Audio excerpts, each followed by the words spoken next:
Hello guys, तो आशा है कि आप लोग बढ़िया होंगे। तो आज के इस वीडियो में आप सभी को ये मैं बताने वाला हूँ कि आखिर में आईआईटी 2025 में क्या-क्या चेंजेस हुए हैं एलिजिबिलिटी क्राइटेरिया में। क्या एज लिमिट नहीं है, क्या होने वाला, क्या बायोलॉजी या फिर मैथमेटिक्स दोनों होना अनिवार्य है या नहीं, इसके बारे में संपूर्ण जानकारी इस वीडियो में आपको मिल जाएगा। तो चलिए शुरू करते हैं इस वीडियो को, और ज्यादा टाइम ना लेते हुए। जैसे बहुत सारे स्टूडेंट को ये डाउट रहता है, क्या क्या डाउट रहता है, इन सारे डाउट को मैं एक कंपाइल फॉर्म में आपको बताने वाला हूँ इस वीडियो में। तो थोड़ा जान लेते हैं कि उससे पहले हम लोग ये जानते हैं कि अगर आपको साइंटिस्ट बनने की चाहत है, तो पहले आपको उस तरह की सोचना होगा कि किस तरह का एक साइंटिस्ट का माइंडसेट होता है। आपको पहले से ये आपको देखना होगा कि आखिर में साइंटिस्ट लोग करते क्या है, ये आप देख सकते हो। और आपको लैब में जाकर ये वगैरह वे ड्रग्स वगैरह यानी बहुत सारी चीजें आपको करनी रहती है। तो ये रहता है एक साइंटिस्ट का जिंदगी।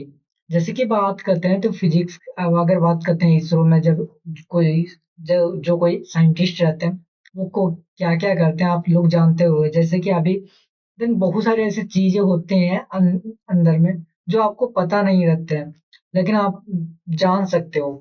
और एक साइंटिस्ट के रूप में अपना जिंदगी अपने देश के लिए दे सकते हो। तो चलिए शुरू करते हैं।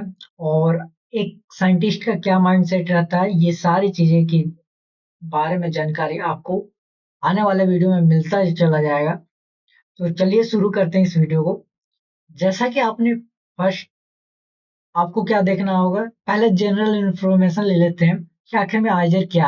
आइजर एक ऐसा इंस्टीट्यूट है जहाँ पे आपको इस तरह का फैसिलिटी मिलता है, जहाँ पे अगर बात करते हैं रिसर्च के एरिया में, तो आपको जो भी इंस्ट्रूमेंट, कॉलम क्रोमेटोग्राफी या फिर जो भी चीज आपको रिसर्च के फील्ड में जरूरत होती है वो सारे यहाँ पे मौजूद होते हैं। अगर बात करते हैं यूनिवर्सिटी, आप पूछेंगे कि यहाँ पे आना क्यों चाहिए, तो क्यों आना चाहिए, यहाँ पे फैसिलिटी आप देख सकते हो बहुत सारे यहाँ पे है। और आप अब्रॉड जाने के चांसेस ज्यादा रहते हैं यहाँ से, अगर आप पास आउट करते हो तो पहले ये आप जान लो कि आखिर में जो आइजर है, आइजर रिसर्च ओरिएंटेड इंस्टीट्यूट है। यहाँ पे आपको रिसर्च ओरिएंटेड एजुकेशन ही दिया जाता है, शिक्षा ही दिया जाता है। ओवर द ईयर अगर बात करते हैं तो IISER have been successfully attracted talented young mind, यानी कि जिनका अच्छा है माइंडसेट, साइंटिस्ट की तरह सोचते हैं और वो कुछ नया करना चाहते हैं, तो आप इस एरिया में आ सकते हो। जैसे कि आप लोग देख सकते हो, ये आइजर का एक फोटो पिक्चर लगा हुआ आप देख सकते हो। और यहाँ पे our faculty of international repute together with bright student. और यहाँ पे बहुत सारे सेमिनार वगैरह भी होते रहते हैं, कोलोक या फिर बहुत सारे ऐसे चीज होते रहते हैं, कॉन्फ्रेंस होते हैं, जो बाहर से लोग आते हैं, साइंटिस्ट लोग आते हैं, अपना रिसर्च बताते हैं कि मैंने क्या किया और किस एरिया में मैंने रिसर्च किया और कहाँ तक मैंने पहुंचा। इन सारे चीजों के बारे में यहाँ पे आपको बताया जाता है। उसके अलावा कुछ और जानकारी प्राप्त कर लेते हैं। क्या बीटेक भी होता है या फिर नहीं होता? जनरली बीएस एमएस कोर्स ही, ड्यूअल डिग्री प्रोग्राम ही होता है। तो ये जान लेते हैं 5 ईयर बीएसएमएस कोर्स होता है सारे आइजर। उसके अलावा बीटेक होता है आइजर भोपाल में। कुछ समय पहले ही स्टार्ट किया गया आइजर भोपाल में बीटेक कोर्स है। और बीएस इन इकोनॉमिक साइंस है, और BSc economic and statistical science में। और ये हुआ आइजर तिरुपति में। अब देख सकते हो बीटेक है जो आइजर भोपाल में स्टार्ट कर दिया गया। अगर बात करते हैं क्लासरूम, क्लासरूम तो फर्स्ट क्लास होता है। जैसे कि आप देख सकते हो आई आईआईटी, सॉरी, आईआईटी के आप देखते हो और एम्स का देखते हो, तो उस तरह का लेवल होता है, क्योंकि ये फंड, ये इसका जो फंड आता है अच्छा खासा आता है। तो आप देख सकते हो इंफ्रास्ट्रक्चर बहुत ही अच्छा होता है। आप एक बार जाओगे और जो भी स्पोर्ट्स, जो भी इंफ्रास्ट्रक्चर है बहुत ही डेवलप, आप ये देख सकते हो पहला। उसके बाद अपॉर्चुनिटी भी मिल रहा है। फुली रेसिडेंशियल कैंपस है, यहाँ पे आपको रहना पड़ता है। साथ में आपको हॉस्टल दिया जाता है। फुली रेसिडेंशियल है मतलब कि आप बाहर से अप डाउन नहीं कर सकते हो। हाँ, बाहर जा सकते हो, वो अलग बात है। और कैंपस फैसिलिटी है, मेडिकल फैसिलिटी है, बहुत सारी चीजें हैं यहाँ पे। जो मेन इम्पोर्टेंट डेट है वो है इम्पोर्टेंट डेट्स। आखिर में कब होने वाला है, आपको ये भी तो जानकारी चाहिए कि आखिर में एप्लीकेशन फॉर्म कब आएगा और कब हम लोग भरेंगे। करेक्शन कब होगा और हॉल टिकट और आईजे एप्टीट्यूड टेस्ट कब होगा, इन सारी चीजों की जानकारी ये देख सकते हो एक फॉर्मेट में आपको मिल जाएगा। जैसे कि आप लोग को पता है या आप लोग जान लो कि जो एप्लीकेशन फॉर्म होगा वो जो स्टार्ट होगा वो 5 मार्च से होगा। आप लोग इसका ध्यान दीजिएगा और जितना जल्दी हो सके उतना जल्दी भर दीजिएगा स्टार्ट होने के बाद। उसके अलावा बात करते हैं तो करेक्शन करेक्शन फॉर्म होता है स्टार्ट दो एक या दो दोनों के लिए होता है, जैसे 21 से 22 अप्रैल तक होगा। देखिए हॉल टिकट की बात करते हैं तो यहाँ पे देख सकते हो 15 मई 2025 को रिलीज कर दिया जाएगा, जबकि अगर टेस्ट की बात करते हैं एग्जाम की बात करते हैं वो 25 मई को कंडक्ट किया जाएगा। अब जो मेन थिंग्स आता है वो जैसे कि देख सकते हो संडे के दिन ये 25 मई आता है, यानी 9 बजे एक ही शिफ्ट में होता है। अगर बात करते हैं प्रॉब्लम यानी क्वेश्चन कैसे पूछे जाते हैं, क्या क्या होते हैं, किस तरह का होता है, इन सारी चीजों के बारे में आप इस स्लाइड में देख सकते हो। जैसे कि अगर बात करते हैं तो IIT will consist of 60 question होते हैं, जिसमें 15 क्वेश्चन हर एक सब्जेक्ट का होता है, biology chemistry mathematics and physics. अगर बात करते हैं तो 180 मिनट आपको मिलता है और प्रत्येक इसमें question will be of multiple choice type का होता है, MCQ टाइप होता है और ओनली एक एक ही करेक्ट आंसर होते हैं। अगर आप अ, सही करते हो तो 4 नंबर, अगर गलत करते हो तो -1 नंबर का डिडक्शन होता है। अगर आप नहीं आंसर करते हो तो 0 नंबर मिलता। मैक्सिमम मार्क है इसमें 240। इन कहने का मतलब आपको यहाँ पे जो कट ऑफ होता है चारों सब्जेक्ट को कंसीडर करके ही कट ऑफ बनता है। अगर बात करते हैं 240 मार्क्स में से जितना भी स्टूडेंट लाया उसके अनुसार अगर बात करते हैं तो यहाँ पे देख सकते हो not every candidate appearing in will be awarded a rank. The rank of cadre will be announced at the appropriate time. Further getting a rank does not guarantee और अगर आपका रैंक आ गया तो ये भी गारंटी नहीं है कि एडमिशन हुआ, क्योंकि यहाँ पे भी बहुत लोग यहाँ के लिए बहुत लोग क्या करते हैं प्रिपेयर करते हैं इस टेस्ट को, इस एग्जाम के लिए प्रिपेयर करते हैं और आई जज आना चाहते हैं।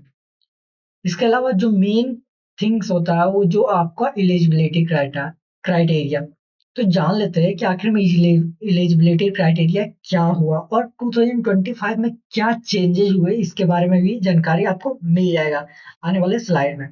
जैसे कि यहाँ पे देख सकते हो applicant must be national Indian national OCI Indian overseas overseas जो इंडियन होते हैं, देन PIO पर्सन ये तो ओवर इंडियन ओवरसीज ये हो सकते हैं, फॉरेन नेशनल ये अप्लाई कर सकते हैं। इसके अलावा क्लास 12th में ये कंपलसरी नहीं है, कोई 3 सब्जेक्ट या 4 सब्जेक्ट हो तो वो माना जाएगा यानी एलिजिबल होंगे।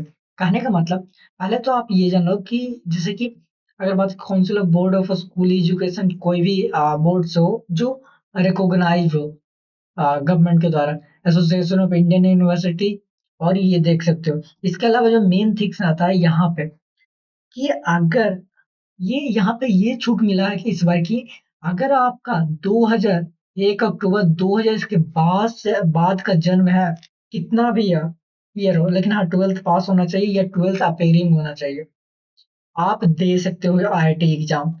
और यहाँ पे आपको बहुत सारे बेनिफिट मिलते हैं।